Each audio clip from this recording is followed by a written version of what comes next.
السلام عليكم ورحمة الله وبركاته. يا صباح الخير، يا صباح الفل، يا صباح الجمال. ازيكم حبايبي؟ عاملين ايه؟ ان شاء الله تكونوا بخير. النهاردة ان شاء الله مع بعض في فيديو جديد للفراخ البيضة. هنا قلنا بسم الله الرحمن الرحيم وهنبدأ يومنا، او لسه النهاردة دلوقتي فاتحين عليهم العشة. طبعا زي ما انتم شايفين، طبعا عايزه اشيل الفرشه اللي تحتيهم.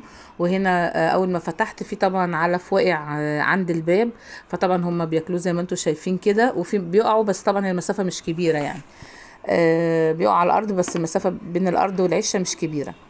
هنا بنبدا وبنشيل كده الحاجات بتاعتهم كلها، بناخدها نغسلها زي ما اتعودنا. طبعا لازم كل يوم نغسل الحاجات بتاعتهم، وكمان الفرشه بتاعتهم لازم ان انا بلمها.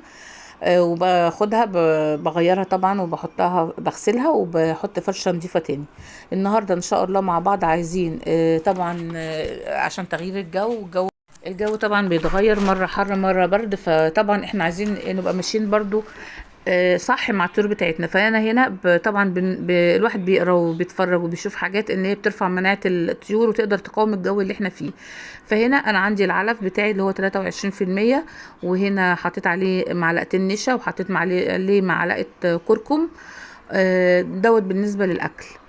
طبعا الحاجات دي اللي كانوا ماشيين معايا من الاول، برضو انا كنت بحط الحاجات دي برضو في الدوره الاولانيه، والحمد لله نجحت وما شاء الله الطيور زي الفل، وبذبح طبعا منها واعمل لكم فيديو ان شاء الله مع الطيور مع الفراخ البيضاء لما كبرت. هنا طبعا قسمت الاكل على جزئين علشان كل الطيور تاكل. هنا بقى عندي اللي هحطه النهارده مش الاكل، هحط حاجه جديده جدا النهارده في الميه، وديت بتديهم فيتامين سي، وهي بالظبط زي البرتقال، زيها زي البرتقال بالظبط. فالحاجة دي لو هي مش عندك ممكن تحطي برتقانة. فهنا عندي ايه اللي هو الفوار، اللي هو فيتامين جيم دوت. انا طبعا عندي منه كتير لان كنت بجيبه في الشتاء على طول. هو مش لازم تروحي تشتريه، هو بديله البرتقال، انك تعصري برتقانه او تبشري برتقانه مع العلف كده. فطبعا انا عشان عندي منه كتير، فطبعا يعني الحمد لله احنا كويسين، فقلت انا احط للطيور هيستفيدوا منه بدل ما ارميه خساره. طبعا بيرفع مناعة الطيور، بيخليها تقاوم المرض، وفيتامين سي زي البرتقال بالظبط.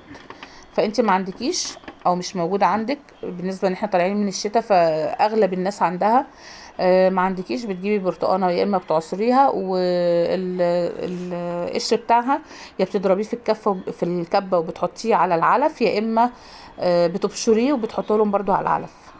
فهنا انا قسمت القرص على الثلاث مسق بتاعتهم. طبعا الرغاوي البيضه دي ده مكان الفوار يعني. دوت الجديد اللي انا حطيته النهارده في الميه مع الطيور بتاعتي. وطبعا الطيور البيضه دي اساسا يعني عايزه اقول لكم ان هي ما بتتحملش خالص، فلازم تبقي واخده بالك منها اول باول.